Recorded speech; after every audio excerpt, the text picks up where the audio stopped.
Entering our second season of Blood Time, we want to thank not only our phenomenal and remarkable individuals that were our guests, but also the support, the incredible support that we have had throughout the community, not only locally, but nationally. What you can absolutely put to bed as guaranteed the second season of Blood Time are more remarkable individuals, more transformative stories, and more Blood Time moments.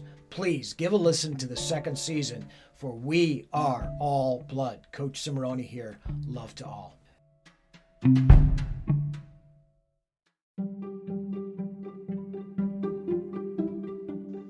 want to thank Serve Pro of Beechwood, our newest sponsor, and Jack Coslin, the owner. They serve all of Northeast Ohio, not just Beechwood. They specialize in disaster cleanup that leaves your home or office like new, like it never happened. Flood and water damage, fire, mold, and they say even blood and guts. Not just any Serve Pro. Seek out Serve Pro of Beechwood. That's Serve Pro Beechwood, Shaker Heights, ClevelandHeights.com, 216-464-4498. Operated by a former All-State wrestler from Beechwood. We love Serve Pro of Beechwood. Hey, it's Coach Cimoroni for Blood Time, and I have my first return guest, even though we did have Mark Haywald in studio, but this is something that I really wanted to do because the first episode that we did with current guest Michael Goldberg. How are you, Michael? I'm great. Good to see you back. Good to be studio. back. Yeah, good to be back in studio. I was able to get a lot out of Michael, but there's so much more to this man that I really want to explore, and the relationship between the room, the coaching, and the athlete, and then the fully formed adult. Some of the things that you've done in the world are just remarkable. So I really want to get into that, Michael, and I want to start quickly. And first of all, I want to thank your wife and your sister for their incredible support and also their social media presence and their support of you for your episode. You were the second most listened to episode last year, so congratulations. That's amazing. You mean I beat Kenny Monday? No, Kenny Monday wasn't on. It was Lee Kemp. Oh. We'll get Kenny Monday on. All right, we'll get Monday on. That's but right. I beat Lee Kemp. You beat Lee Kemp and Kerry McCoy and Gabe Dean and the Milkoviches. So right. even Coach I you beat. All right, well, it's cool. I got something to brag about. Indeed, you beat national champs. I like that. So, in our first interview, we talked a lot about the connection between you and I, and also you and Coach I, and the wrestling room, and all your comrades. I mean, the beautiful Butch Lapsley, God rest his soul, and the wonderful Jeff and stud Jeff Tolan, and Scott Peters, and the Weisses and the Sternbergs, and all those incredible guys that you wrestled with during that golden era. But really, I want to talk to you about what has that meant to you now as an adult, and as you became that fully formed adult. Or obviously that's a work in progress too for all of us. But tell me a little bit more about what that meant to you and what you've done with it. Well, that's a big question. It's a big guy. But the big answer is my wrestling experience has really pervaded every aspect of my life. Mm-hmm. And I can go to any challenge I've had, and I could say how my thought process in dealing with those challenges was affected by my wrestling experience. And it's funny because I started wrestling in some little club, probably like 4th or 5th grade, but really didn't wrestle till middle school. Wrestling competitively was 7th through 12th grade, and then a year of college. Right. So it wasn't that long in the course of my life, but the effect of going through the experience and my personal experience with wrestling, and starting off and having certain goals, and at first not seeming to really meet those goals, and then figuring it out and basically doing better than I ever would have even expected. My goals were far outstretched by what I actually accomplished. Okay. To me, that was like a major awakening in terms of like what I could handle. Okay. And what I can do if I really go all in on something. So really, there's nothing that it hasn't affected. Yeah, I wish I could be more involved in wrestling now because I know what it gave me. And, your audience is familiar with Coach I now, Sure. and some of the names that you just mentioned. And no, for me, that was my world. Right. Those people were my world, and being in that milieu for that short period of time. I mean, I was completely unformed, but I was learning lessons that maybe weren't going to directly affect me immediately, although they did with academics in college. Sure. But stuff later on, 20, 30 years later, that I drew on, and lessons I wasn't even learning. It was just becoming part of my character. Working really hard Right. became part of my character. Right. Not being intimidated and not being worried about the outcome as much as the effort Okay. became part of my character. Well, you had a quantum leap, though, from high school to college. I mean, you went from a very average student, if I remember correctly, to a pretty doggone good student in college, and then as you got your law degree. Right. So there was definitely a direct correlation between the two, and I don't know Sure. if I talked about this last time, but You didn't. But so for me, making 140 my senior year was not easy. I played football in the mid 60s, Right. and 165, maybe 167, Sure. and I would suck all the way down to 140, and it was miserable. Yeah. And at the same time, and this was my senior year, I was somebody that was on the radar now. I had to be ready for every match. Right. I was cutting 12 or 13 pounds a week, Yeah. which was all food and water, and it wasn't like, once I got down to weight. Yeah. But that was a miserable experience, and school was a non-factor. I never did anything in high school, and maybe it's a knock on Beechwood schools in the 70s. Right. But I just wasn't forced to do any. I wasn't forced No, to do anything. it was a very lax situation, particularly with Concept 1 Yeah. and some of the non-consequences to Right. Just And the Beechwood Middle School. Yeah, absolutely. When you think back at that, it was a joke. And Yeah. and teachers meant well, but they were much better for the better students. Well, they were figuring out this, let people figure it out. Like this Concept 1 where you self-study and I was those ready kind for of that when I things. was about 30. Right. Of course. Not when I was like 12. Yeah, it was a great concept, but it was a wrong application. Yeah. You know what I mean? So I was a terrible student and don't remember taking books home. Right. I got an F. I failed a class, for some reason, and I don't remember exactly why in high school. Probably because I didn't take the final or something ridiculous. Right. And then what teachers would always say is, Michael's very intelligent, but he doesn't apply himself. Right. So now I'm going to college. Well, that was you in up to a sophomore year in wrestling too. Yeah. You were very good. You were a great athlete. You just didn't figure it out. You didn't apply yourself, and yeah. So you had a conduit, Mm-hmm. right? And so when I got to college, Right. I knew the pressure was on me to actually prove that I really was a smart guy. And I Because wasn't. you were on scholarship. Yeah. And their expectations, I don't know what my parents' expectations were for me. Right. I literally graduated Beechwood with a 2.0. Right. Barely. Right. So if it would have been any lower than that, I couldn't even have taken a scholarship. Gotcha. I slid through at the bare minimum. Right. And so there I was in college, and I had to prove that I wasn't, this schmuck that in school that I displayed myself as, all this time. Right. So I took that effort that I learned from wrestling, the sacrifice, the pain, Right. the making it the most important thing and Right. making everything else secondary. And I have definitely applied it to school. So other people would be out partying and doing what people do when they're freshmen in college. Right. I was studying, Right. and I would have a book open from after dinner until 11 or 12 o'clock at night, and I'd see people coming and going, and I didn't go out. I studied.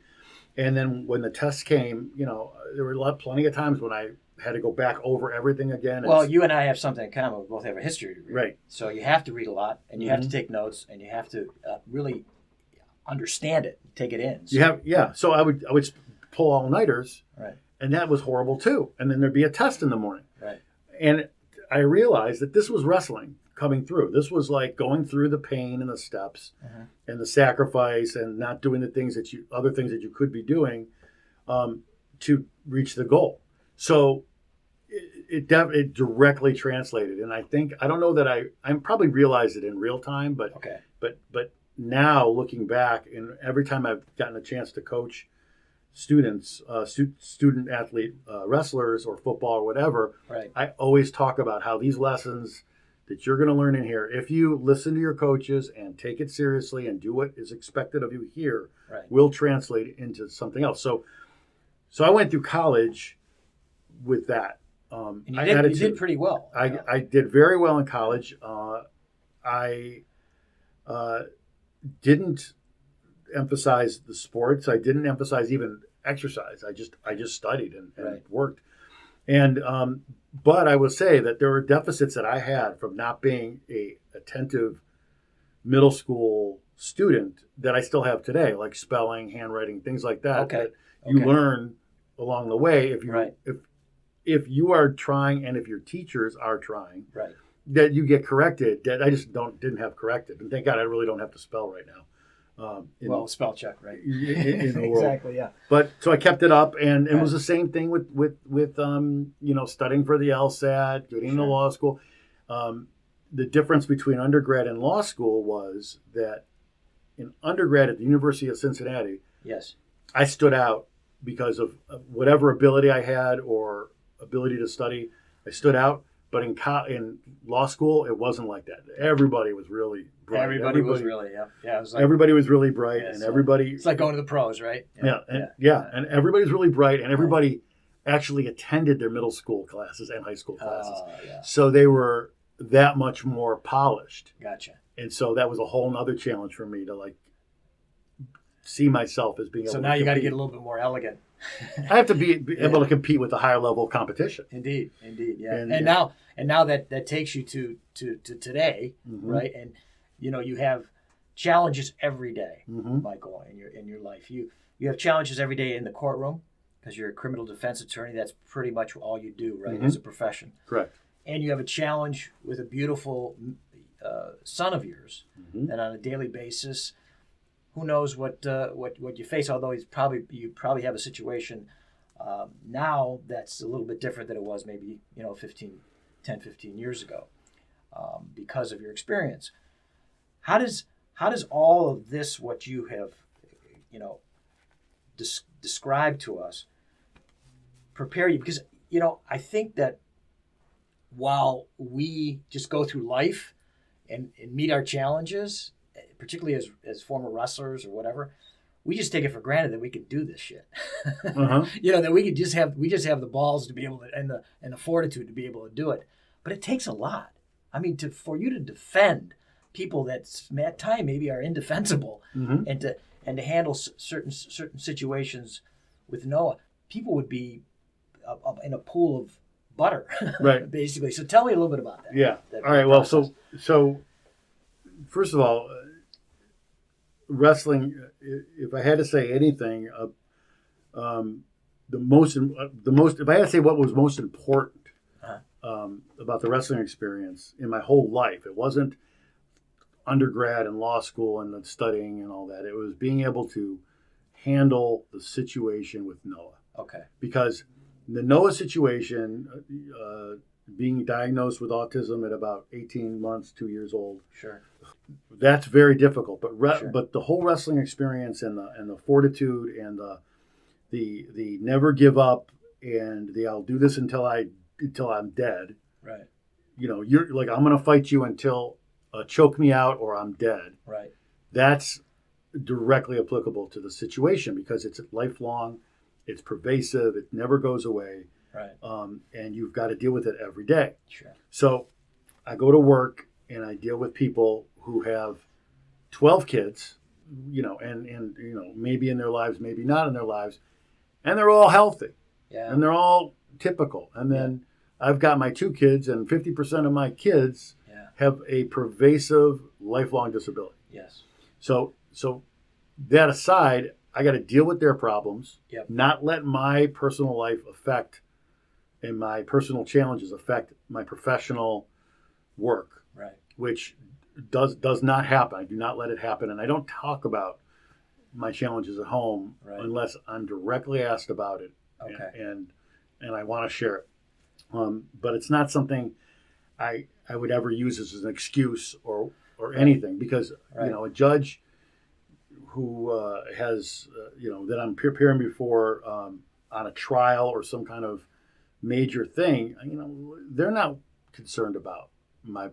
I'm sure they are as human beings, but if I'm not ready to proceed and go forward Right. with a trial, I'm not going to make any excuse. Right. And I'm definitely not going to make any Well, excuse. they can't do that because they wouldn't be doing their job, right? Mm-hmm. And they're elected officials. They have to move things along, Sure. but they also have hearts, and they have, Of course, and of course. and some of the judges know. Yeah, and Michael, you've been around a few years, right? So Mhm. they do know your. Yeah, of course. They do know your story. So. But there has been times when I've tried cases with no sleep, Gotcha. with zero sleep, I'm sure. Yeah. and where I've been, and this was years ago when Noah was still learning how to make it through the night. Right. Where I had no sleep, but I wouldn't tell anybody Of because course. don't want to sound like I'm making any kind of excuses for anything, Sure. even if my brain's not really working the way it should be. Yeah. Yeah. And I can remember distinctly my first major trial where if I lost, the client was going to go to prison for a long time. It was Right. Sex assault. It was bad. Yeah. And I remember, and this was 25 years ago, maybe, not sleeping the entire night, Yeah. the night before, Horrible. and everything was on the line, Right. and I just had to suck it up. So I learned how to do that. Sure. That wrestling helped me. I drew on the lessons that I learned in wrestling that I've already talked about. And the physical thing of being able just to go that extra, you're just so tired. Right. You say, "How can I go anymore?" And boy, I can go some more, Mhm. and I can go some more. You just, Yeah. how do you do that? You learn Right? you learn that what you feel are physical limits are really mental limits. Sure. And once you know that, Right. you can push through it because you know that it's really not a physical limit. Right. It's like in running. Yes.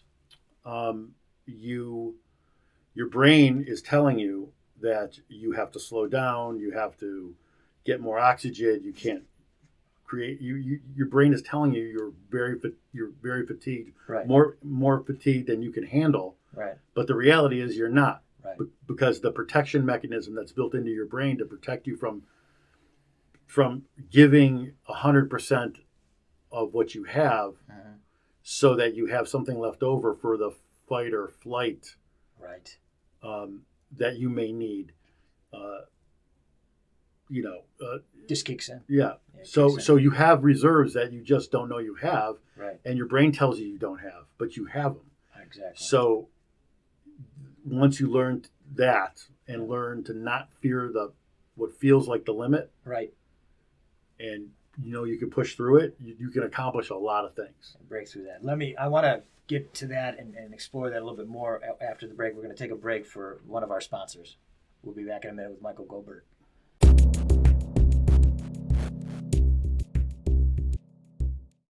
Defense Soap at defensesoap.com. In the midst of our current health crisis, we at Blood Time want to thank Guy and Gus Seiko and the team at Defense Soap as a beacon of our protection. Body wipes, skin cleansers, bars of soap, shower gels, and disinfectant tablets. All this and more as Defense Soap is on the front line of our protection. Thanks to the Seiko family and their team at Defense Soap. Check them out for all your protection needs during these precarious times. Defense Soap at defensesoap.com.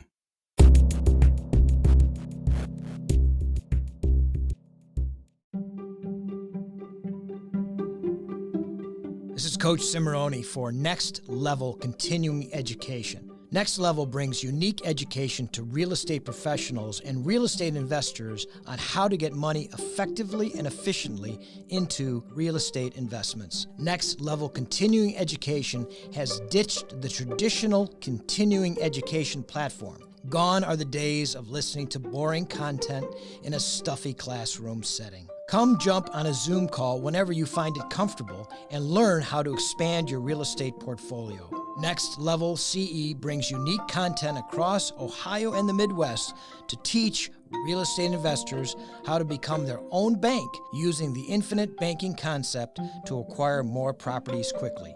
Call Ryan M. Miller, the CE specialist, at 330-933-8231, or click on the link in our show notes.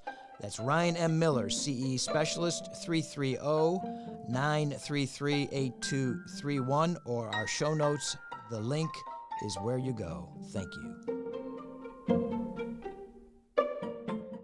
Hey, and we're back with Michael Goldberg. This is Coach Cimoroni. I want to explore, Michael, some of the things that you brought up about being prepared. You know, we had an interview last season with a guy by the name of Barry Broom, who I coached at John Carroll, and Barry was incredible personality. And today he's leading the Sacramento Economics Council. And he said that the room at John Carroll, DiCarlo, and he gave some credit to me, prepared him for walking into that room today to meet the CEO of, at times, Google. People. And he says, and I feel more confident than those guys. I know I'm more confident than those guys because I'm prepared. I do the homework. I do the wrestling homework. So, you know, you talked about that with Noah. You talked about that walking into, you know, the room with no sleep, and you have to defend a guy who's going to possibly go to jail for many years. You know, what does that mean to you as a father now, and as an attorney, that you can bring that to the world? And what would you like to you know, particularly today, you know, we need more encouragement, we need more intellect, we need more discourse of this way. What does that mean to you that you can do that today? And what would you say to the audience about how you should live your life, or not so much how you should live your life, but some of the lessons that you could take from this conversation? Well, advice I would give to anybody with children is get them good coaches. Great. Number one thing. I mean, yes, it's nice to have good teachers and good rabbis and priests and people in the religious world in your child's life, but good coaches who are going to spend a lot of time with them and who are going to push them, hopefully in an appropriate way, past their perceived limits. Okay. Is like the most important thing you can do. Sure. Good coaches, having a good coach in your kid's life is just I think is a major thing that's the advice I would give. Good. To good, anybody good advice. who's going to raise a child, among other things. But the one thing you can do when your child is not in your care and you're not in charge of what they're seeing, learning, doing, and you're turning that child over to another person. Sure. Make it a good coach. Sport doesn't matter. Right. But to have a good coach, one you can trust and one who has the right mindset, is going to plant seeds for future. Yep. Every time. You know, I think that, and I say this a lot in the episodes, I look at coaching as a rudder, pointing him to a point of light, and just being there at that point in time, but pushing him and keeping him on track to get to that point. Right. You know, I have a picture. It's like one of my treasured pictures of Coach I. Yeah. It was my senior year. I was wrestling. I know it was sectionals because it had the old square beechwood mat. Yeah. Oh my God. And I am like, it looked like it was probably between periods, must have been like before an overtime, or I don't know what the situation was necessarily, but I was getting coaching, or the other kid was hurt or whatever. I was kneeling, and Coach I is like in my face, telling me something, but not in an aggressive way, but in a Coach I kind of like, you know, here's a situation, here's what you need to do, here's what you have to look out for. Right. And it's like a treasure of mine. Like it reminds me every day about the impact that he had on me and the impact that I have on other people. Sure. And sometimes in my job as a lawyer, I do have to deal with kids. Right. You know, you can't tell a 25-year-old, you know, how to be. You know, you could tell him what he needs to do to get through this legal situation. But when you have a 17-year-old kid who is in juvenile trouble that could become much bigger, you know, you have a chance to talk to them like that. And that's always something that the parents appreciate that I do. But in terms of the big picture, again, you know, being a lawyer is what I do. Yes. It's not who I am necessarily. Okay. I think if people knew where I came from and where my mindset comes from, they would appreciate it. Yes. them being clients, they would appreciate the fact of who I am beyond the surface. Okay. That a lot of which came from wrestling, but it's not something I advertise. Like former wrestler, Right. Can be I'll wrestle the law for you or something. Right. I don't advertise that, but if they knew that, that would be something that they would be very, very comfortable with. Yes, Yeah. They would because they would know my mindset, where it comes from, and how I look at limitations Sure. and how I look at hard work and things like that.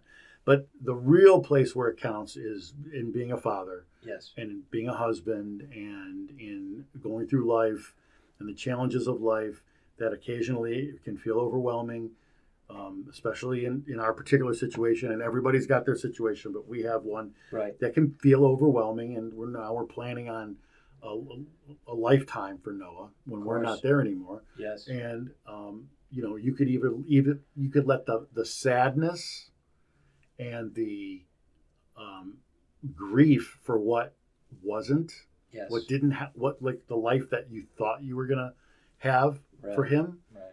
or the life he was gonna have. You can get overwhelmed with that, but you've got to keep your eye on the big picture, which is you have to make sure that he's happy and Sure. comfortable, Sure. that he is meeting his potential, Right. whatever that may be. That in the future, when you're not there, look at every day. I have shaved him, his Sure. face, Sure. since he was 12 years old. He's Sure. 23, Yes. and brushed his teeth for a number of years. And he's doing a pretty good job on his own now. But these are things that I just do. Right. And, that would be overwhelming to somebody who had to just think about it in the abstract. Well, not only that, but I understand the grief that you would have, or the trepidation you would have, thinking that one day somebody has to do that, maybe has to do that for him, Right. that doesn't love him like you love him. Well, exactly. So, but we have to make those plans, and we're not doing anything right away, Right. but we're making plans. And so that when we're not there, basically Sherry, my wife's force of will, Yes. along with some very talented people, is we're on the verge of building a community, a physical community, where Noah and about 25 other individuals with mental and physical disabilities will be able to live in perpetual care. That's incredible. And with the level of independence that they can achieve. Sure. And that's like happening. It's going to be a matter of a couple of years, and it's going to be there. Right. Then it just becomes, when do you physically make a move to do that? But I feel pretty good. I'm 50. I'm going to be 58 Whoa. in a couple of weeks. Man, you're months. too old. I can't hang with you. I can't hang with anybody. I can barely walk these days.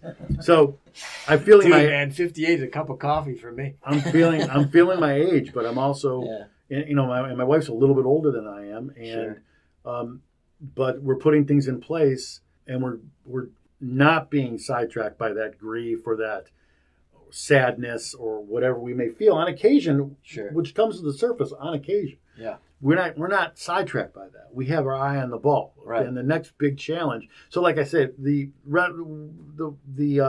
law is what I do, and Yes. I've done well with it, and I think I'm pretty good at what I do, and I've got plenty of business. But who I really am is Noah's father, Gotcha. Jackson's father, Gotcha. Sherry's husband, Gotcha. and those are the important things, and those are the important decisions and that I have to make, and those are the important goals that I have to achieve.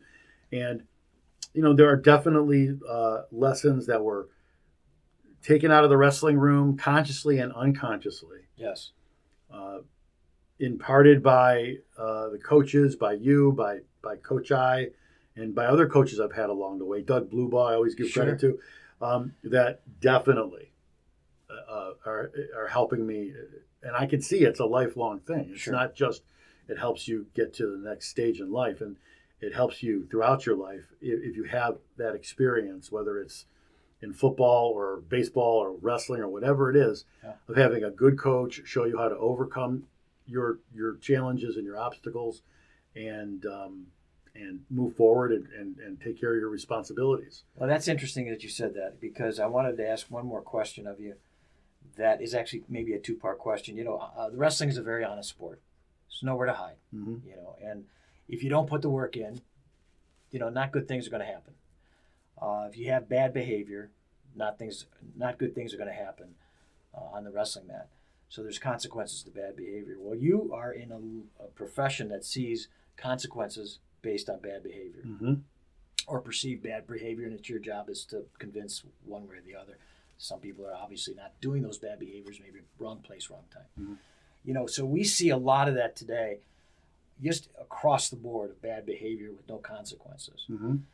What, you know, and there's, you know, there's bad behavior that I did in my life, and I'm sure you did in your life, and we regret it. So what do you see moving forward that we can, as a society, present as a philosophy to curtail bad behavior and consequences based on that are consistent, just, and swift? So is there anything that you're experiencing in your profession that we could take as a nugget to say, this is really where we should be living?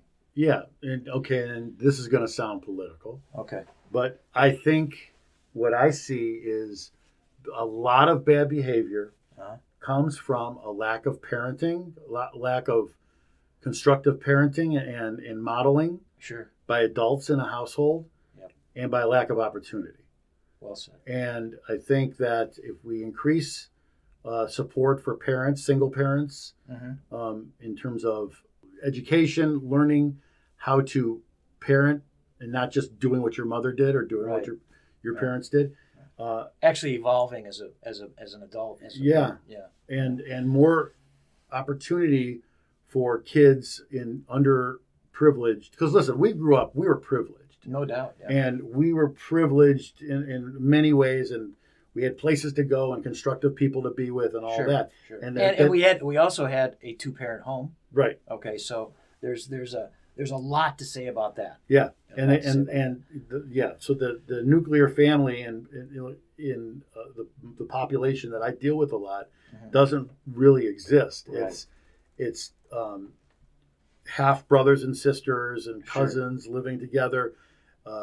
Not a lot of great role models, male role models especially, and not a lot of opportunities. And if there was, and it's a generational thing. It's not something that's going to be cured overnight. No. But you've got to give young, underprivileged people chances to do constructive things with their energy and with their time. Okay. You've got to remove like sport.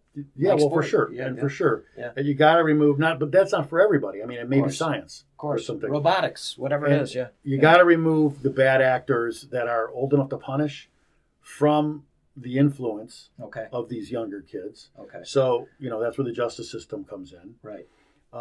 And you've got to put money into these schools. I think the charter school, this is a big kind of uninformed statement, to me seems like a failure. The idea of charter schools, I think you've got to make urban schools better.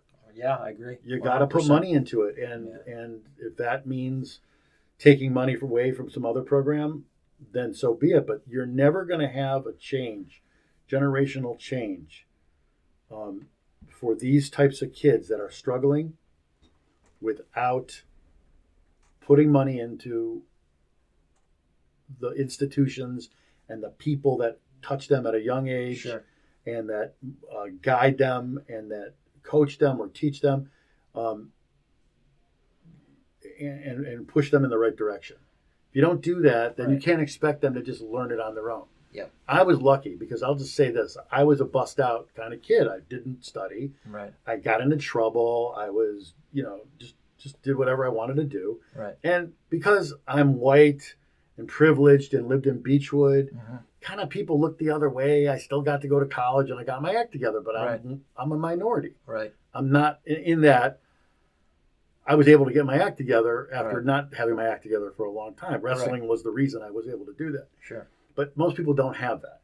And most people basically are branded at a young age, people that I see, with these are bad kids, this kid did this kid did that. And it's very tough you can't get a brand off. Once you're branded, you're branded. Sure. And so this is very, very, very well thought, Michael, and I applaud you for it. I'm just gonna put one thing into as a postulate, and let's say it's a fantasy postulate. Mm-hmm. Okay, tomorrow, your underserved community now, all of them are in a nuclear family. What effect would that have? Do you feel for the underprivileged community? Well, if you have, And again, those male role models now are really starting to try and really starting to take responsibility. well, you need that. Okay, That's so- number one. Okay, That's number one. And they stay with the people, the woman that is having their children, and all those kinds of things. That's not always like possible. Well, I'm saying this is a fantasy. Yeah. So let's say that this is a fantasy. What effect do you think? Because you see it, you see it every day. What effect do you think that this would have on the overall segment of society we're discussing? I think that having strong, appropriately disciplined male role models in a Yes. household Yeah. where children are growing up, it does a huge service and is a huge benefit to young people, girls and boys, Right. in growing up with the right values and with the right priorities. Sure. If you that male piece is missing. Yes. And for whatever reason, we've evolved culturally over the last couple thousand years to have a mother and a father Yeah. in a household doing whatever roles that they have. And when you take the father out of that equation, things are much harder to keep together. Sure. They don't always fall apart, but they're much harder to keep together. Having a male role model father Yeah. in a household for the childhood, 0 to 18 of a kid, especially a boy, Yeah. is just going to have I would think, and I'm not a sociologist or a psychologist.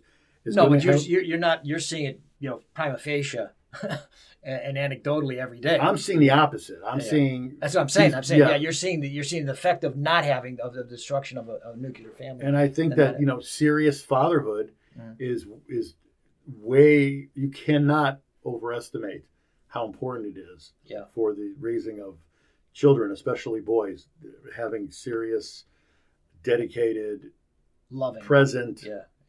male parent. Present. Yeah. Mindful. Mhm. The terminology.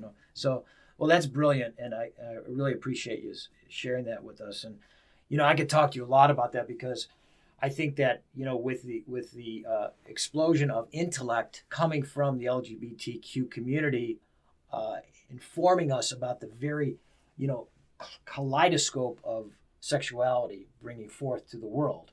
You could have all different types of people, that are more male or female or binary or Mhm. whatever. Having the male and the female in the family gives them the ability to see the vast array of different ways a male can be Mhm. or a female can be. Well, Because I was raised with a father that was a great piano player. Well, he inspired in me, my artistic side. mhm. And so some may see, well, that's more feminine, but that's okay. There's a beauty to that. I think every male has their feminine side. They should, and Mhm. what degree of their feminine side, and we're seeing that now with Yeah. with the intelligence that we're getting from that community. The paradigm of what's a male versus what's a female type activity Yeah, is really kind of out the window at this point. I agree with you, but we didn't know that, Right. and now we know that. to But some degree. I think the important thing also with a male parent in the house is if a child is realizing that they are of that community, Yeah, how that parent reacts to it, exactly. Well said. Well said. and how that parent shows love through whatever disappointment or whatever change of expectations that parent No would question. have Yeah, no question.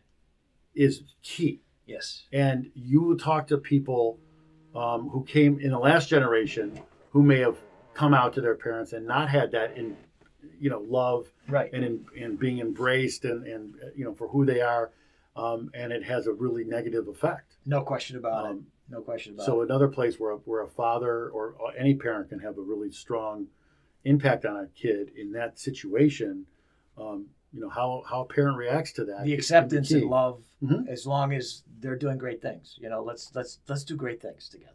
Right. So that's the beauty of this, and I really appreciate you saying that. It was really well thought out.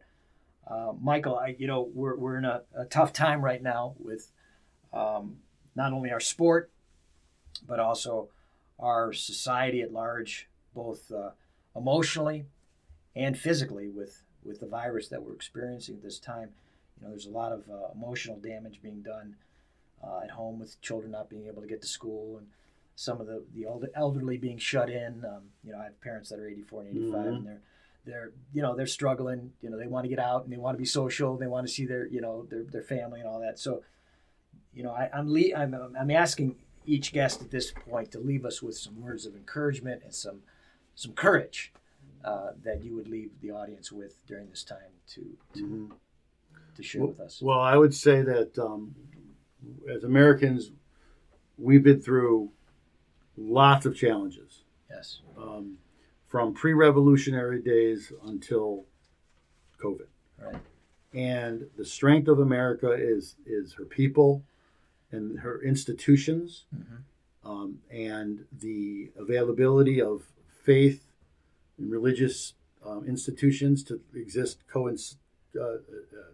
coincidentally and side by side with government institutions, and we're strong enough to get through this. It would be nice to have some national leadership on the big picture, because having 50 different programs doesn't really serve the end result. But Right. We'll get through this just like we got through tough times in the past, and the Great Depression, and Yes.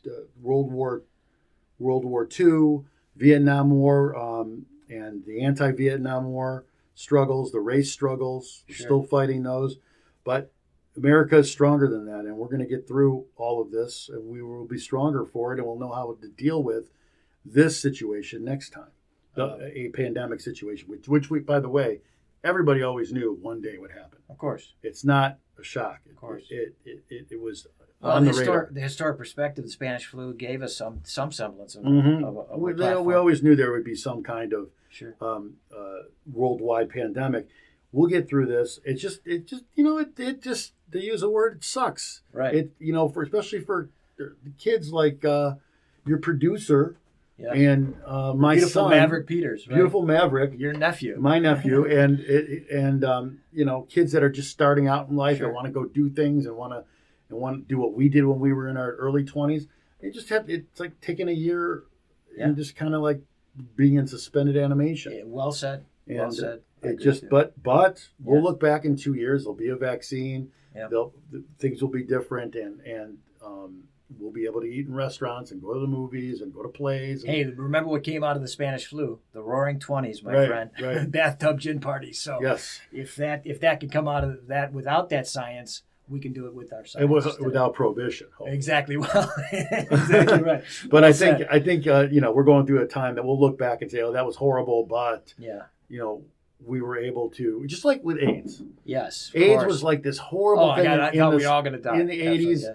It was a scary, horrible thing, and Right. you didn't know who had it, and you Right. didn't know, and it was affecting like our biggest drive Right. when we were in our 20s was to have sex, Yeah.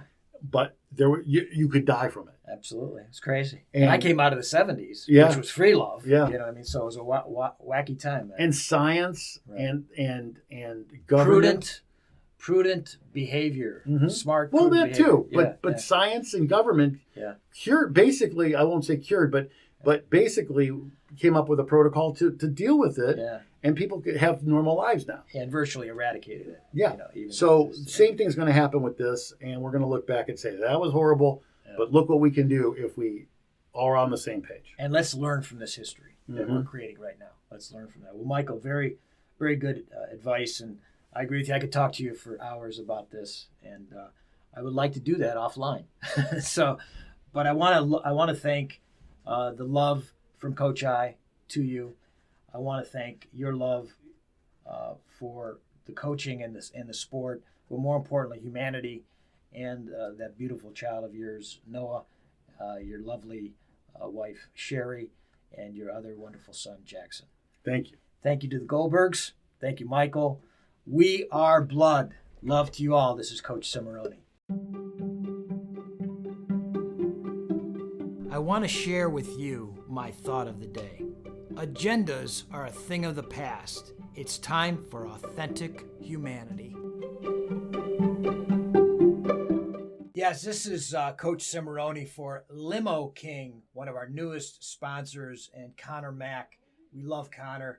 He has this company that's the premier party bus company for Cleveland, with over 200 reviews being 5 stars. That's 200 reviews at 5 stars. Holy cow. All of their vehicles are purchased brand new and are custom built. They service nights out, sporting events, concerts, weddings, and many other services. They service all of Northeast Ohio, Akron, and Canton. Feel free to call or text the owner, Connor Mack, directly at 440-221-4474. That's Connor Mack, 440-221-4474. TheLimoKing.com. TheLimoKing.com for all of your party bus needs. Hi, this is David Dennis Mackey. You've just heard another episode of the Blood Time Podcast. Check out more at maverickpodcasting.com.